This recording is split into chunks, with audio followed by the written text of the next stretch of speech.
Magandang araw mga katagay, RP Gaming here para sa ating Ragnarok Origin Global Content.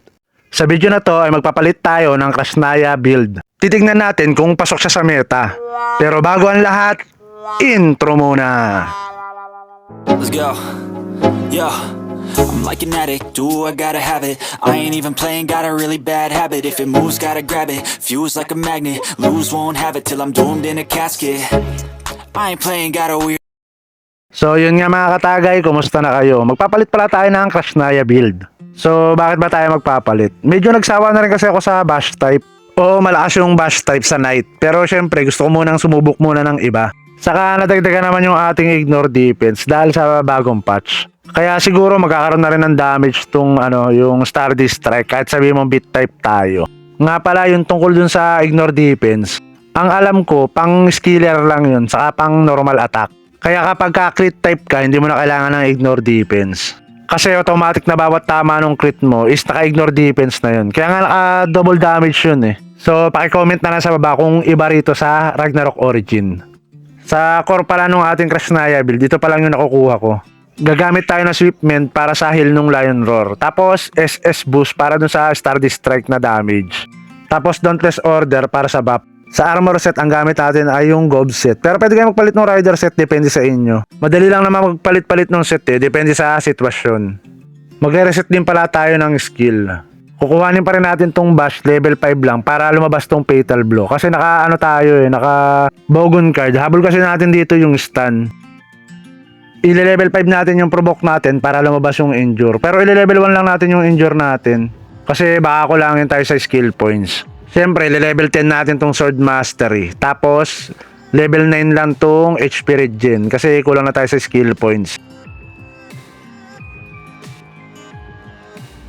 Yung natitirang 5 skill points, dito natin ilalagay yan sa Magnum Break para sa additional fire damage. Sa Night skill naman, siyempre kukuhanin natin ng level 10 tong Stardust Strike. Kasi ayun na yung magiging main skill natin. Saka yung Lion Roar level 10. Tapos level 10 dito sa Sword Quicken kasi kailangan natin ng attack speed. Yung cooldown kasi nung Stardust Strike nasa attack speed parang bash. Tapos level 1 na charge attack. Level 1 na riding para makuha natin tong cavalry. Pero level 5 natin yan para makuha natin yung joint beat. Tapos yung natitirang skill points ilalagay natin sa Iron Will. So level 3 lang yan. Hindi natin siya mali-level 10 kasi kulang na kulang tayo sa skill points. Hindi pa naman ito yung final skill build natin. So susubukan muna natin sa PvP. Yung sa LK skill naman natin, yung kagaya pa rin dati. Level 5 head crash para lumabas tong joint beat. Kaya natin ni-level 5 yung cavalry natin kasi para dyan. Malaking tulong kasi sa PvP ang joint beat. Level 5 yung berserk tapos level 10 yung dalawang buffs natin. Yung aura blade saka yung concentration. Tapos yung natitirang skill point sa pari na. So level 9 lang yan kasi ayun na yung max natin eh. Sa auto setting naman kayo na bahala dyan. Pero kasi yung sa akin, ang nilagay ko dyan yung tatlong buffs nung night, tapos Stardust Strike, parry, tapos yung normal attack. Nag-reset din pala tayo mga katagay ng stat. So ang ginamit natin dito is bit 90, AG 80, tapos lock 51. Nag 90 bit lang tayo kasi masyado ng malaking stat points yung nakukuha. 80 lang yung AG kasi namamax attack speed na natin siya. Napapa 500 na natin yan pag full buffs. Saka pag nag-berserk skill tayo.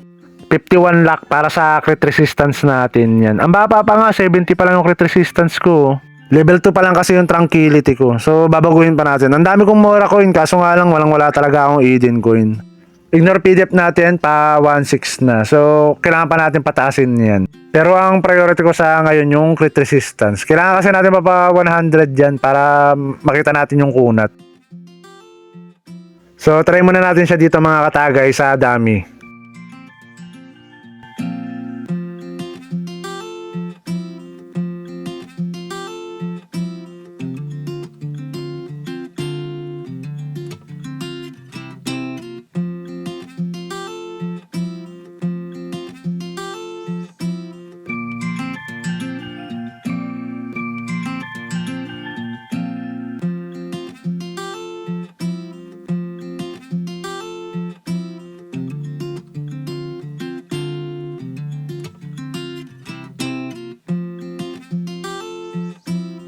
So, yun nga, hindi ganun kalakas yung damage niya. Pero itatry ko to sa PvP.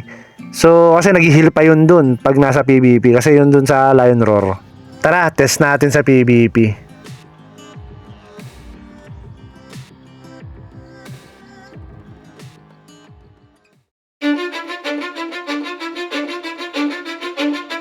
Cause I don't give a fuck what you say.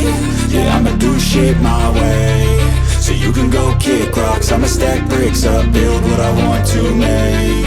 Yo, I got a lot of shit to say, so I'ma do this every day. I'll be writing things until I'm fucking buried in my grave. 6 feet deep under, but my body won't decay. Cause my messages are timeless, so they'll put them on display. Oh yeah, I rap with a certainty, I have a sense of urgency. A message for eternity, for everyone internally. I had some people burning me, but now they fucking learn to see I ain't the one to fuck with. Now they looking nervously, and I don't really care what you think of me respectfully. You can kick rocks if you think you're fucking better, see I will outwork you, turn you to an enemy. Hurt you so bad that you're gonna need some therapy. I got the motherfucking recipe, I've been cooking up hits, I'ma leave a legacy. You'll be looking small when you're standing right next to me. I'm 5'10", bitch, but I'm 10 feet. Cause I don't give a fuck what you say. Yeah, I'ma do shit my way. So you can go kick rocks, I'ma stack bricks up, build what I want to make. Cause I don't give a fuck what you say. Yeah, I'ma do shit my way. So you can go kick rocks, I'ma stack bricks up, build what I want to make. Yeah, I'ma do it my way.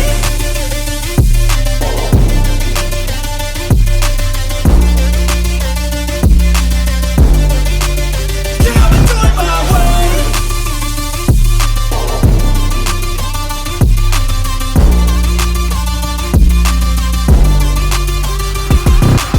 I can't contain it, I'm coming out with a statement. You really changed, man, all your music and arrangement. You don't know shit, shut your mouth, you can save it. I'm the same dude that got his come up from the basement. 100 songs, 100 weeks, didn't change it. Experiments, development, intelligence, and patience. I'll do it all again, cause I never feel complacent. Let's keep the good vibes, positivity's contagious. I'm never looking back, cause I made a life that's passionate.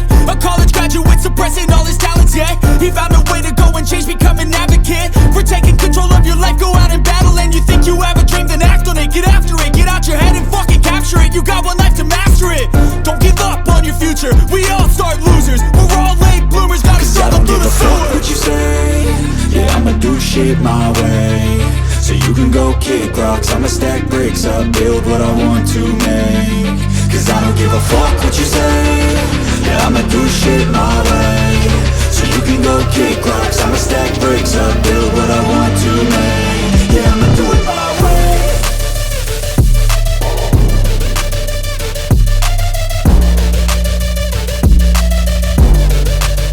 Yeah, I'ma do it my way. So, yun nga mga katagay, may damage naman siya sa PvP. May nakalaban pala ako na paladin na nakaperoni. So, iyak talaga tayo kasi sa pare tayo umaasa. Tapos, ang katinong crit niya sa atin. So, ang baba kasi nung crit resistance natin eh. So, kailangan pang pataasin. Sa item naman, nagpalit lang tayo ng accessory. Isang brooch saka isang necklace. Sa title naman, kaka 4 star lang natin. So, ilang buwan naman kaya aantayin para sa 5 star. Sa sigil naman, ito yung ginamit ko. Weakness Gaze, Impale, Chosen One, saka Floating Protection. Bali, mag-stay pala muna ako dito sa Krasnaya build hanggang sa dumating yung Rune Knight. Medyo enjoy naman akong gamitin siya eh. Saka maganda rin naman sa PvP. Paki-subscribe pala yung ating channel. Malapit na tayo mag 1K. So, hanggang dito na lang mga katagay. Hanggang sa muli. Happy leveling! Salamat!